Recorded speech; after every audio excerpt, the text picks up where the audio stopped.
So guys, papakita ko lang yung aking bagong bahay-bahayan. Ayan. Ito is maliit siyang vinyl house. Pero yung kanyang plastic cover ay sirang-sira na kasi nga nauulan na, naaarawan.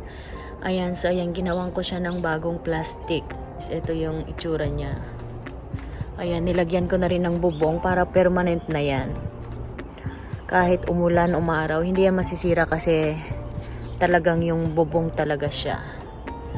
Ayan ang aking ginawa guys. Ito siya. Actually, dalawa siya guys na pinagdikit ko. Ayan na siya. Then, sa loob, nilagyan ko rin ng ayan, plastic. Pinalibutan ko siya. Kasi nga malamig na. Diyan ko ilalagay yung aking mga leaf propagation. Kasi pag malamig, syempre hindi siya tutubo guys. Kailangan ay mainit-initan sila, di ba? Ayan, so ito guys yung kanyang cover guys. Nakakabit na siya. Tatanggalin ko lang yung kanyang ayan. Then, bababa na siya ng ganyan. Guys, yung kanyang itsura kapag gabi. Actually, umaga ngayon. Pero malamig pa kaya hindi ko na itinaas muna yung kanyang cover. Ayan. So, nandito na yung mga ayan, tingnan natin guys. Nandito na yung mga bago kong tanim. Ayan. Yung mga bagong tanim na mga babies. Ayan yung mga mahihina sa taglamig. Nandyan na rin. At syempre nandyan din yung ating mga leaf propagation. Ayan, so mga pinaglilipat ko na sila dyan. Mahina din to sa taglamig. Ayan. So dyan ko na nilagay. Hindi na kasi kasya sa loob ng bahay. So dito na lang. Siguro okay naman sila dito. Ayan. So pagka winter talaga mabagal lumabas yung babies ng ating mga leaf propagation. Ayan, wala pa silang mga tubo. Ayan yung mga bago. At yan, ito medyo may ugat na siya. Ito yung mga uprooted na bago nating mga tanim. Ayan. So, hindi ko muna siya bubuksan kasi nga malamig pa. Ayan, dyan muna sila. At ito naman guys, yung aking isang ginawang bahay-bahayan ng mga mahihina sa taglamig na ating mga babies. Ito na siya guys. Medyo mataas yung aking ginawa kasi nandyan nakalagay yung mga medyo matataas na mga succulents. Ayan, at ang ating bubong ay syempre pang permanent na rin yung aking nilagay na bubong. Ayan, kasi pag plastic papalit-palit. Last year plastic lang siya. So ayan na siya. So ang aking ginamit na plastic ay ang bubble wrap. Ayan. Sabi nila mas mainit daw yan kaysa yung normal na plastic. So, ayan, nag-order ako sa Amazon, guys. Mura doon. Ayan, at mahabang rolyo na siya. Ayan, yan, ganun din sa ibaba, guys. So, ayan lang yung aking ginawang palibot. So, kapag gabi, ganun din, ibababa ko lang yung kanyang plastic cover. Ayan, ito medyo makapal siya. Last year ko pa siyang gamit. Ayan, pag gabi, ibababa ko siya. Pag umaga, itataas ko. Ayan. So, ito yung kanyang itsura, guys. Ayan, ito yung pangalawa kong natapos today. So, dito ko ilalagay yung mga jade. Kasi last year, guys, ang dami kong namatay na jade. Yung malaki kong jade na frost. Tapos, ayan, mga bagong propagation na yan. So, dito ko na siya ilalagay. Meron pa dito isa. Meron pang isa nilagay ko na sa loob ng bahay. At yung mga medyo mabababa, dito na lang muna. Ang cute nito guys, oh. Diba? Ito nakatanim lang sa sa aking DIY can. Ayan, oh. Ang cute na niya tingnan. Kaliit lang niya dati. Ito na siya ngayon guys, oh. Ang pula-pula niya, diba?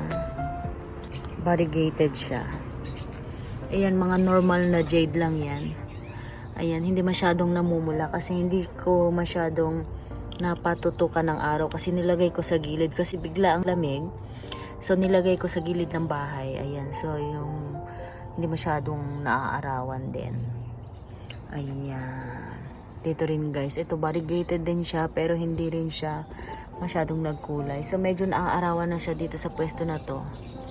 Pero safe siya sa gabi kasi meron siyang cover.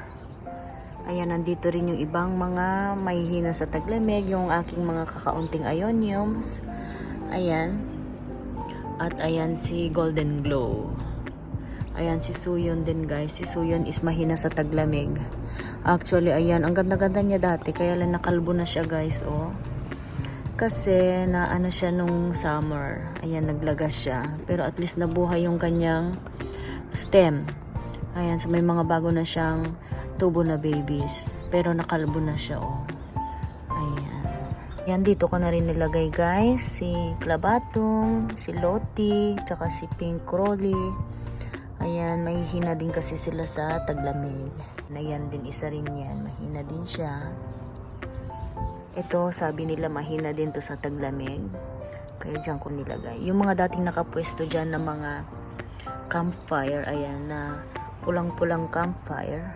Hindi ko alam kung saan ko sila ipupwesto ngayon. So, hahanapan ko sila ng pwesto, guys. Wala na talagang pwesto. Ayan siya. Ayan, ganyan ang itsura niya pagka gabi. Ayan, so malamig pa kaya hindi ko pa siya binubuksan. Umaga na. Ayan, tsaka hindi masyadong maaraw ngayon. Makulimlim kaya medyo malamig talaga. So, ayan siya guys. O, diba? Safe na safe siya. Ayan, so mamaya itataas ko na rin yung kanyang cover.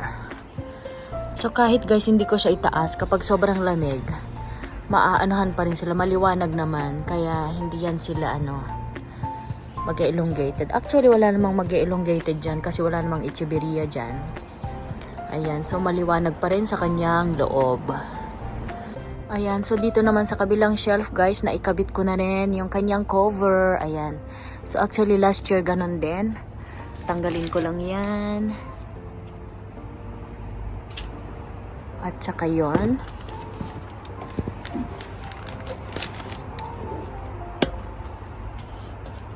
Ayan, so ito ibababa ko lang siya guys. Ayan. So nakakabit na siya dyan sa taas. Ayan. Ayan, tapos ibababa ko lang ng ganyan. Ayan guys, so ayan ang kanyang magiging itsura. Ayan. Last year actually, ganyan din siya.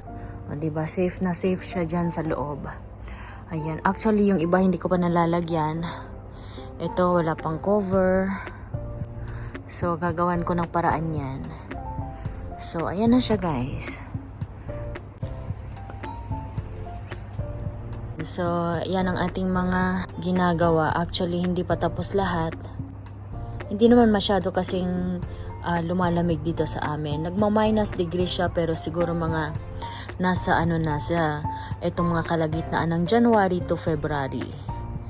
Ayan, sa ngayon okay pa naman. Nasa 3 degrees to, so tingin ko okay pa naman sila. Wala pa namang nafo-frostbite. Ayan. So, ayan lang guys. Yan lang ang aking mai-share. Ang aking mga bahay-bahayan for today. See you on my next video. Bye!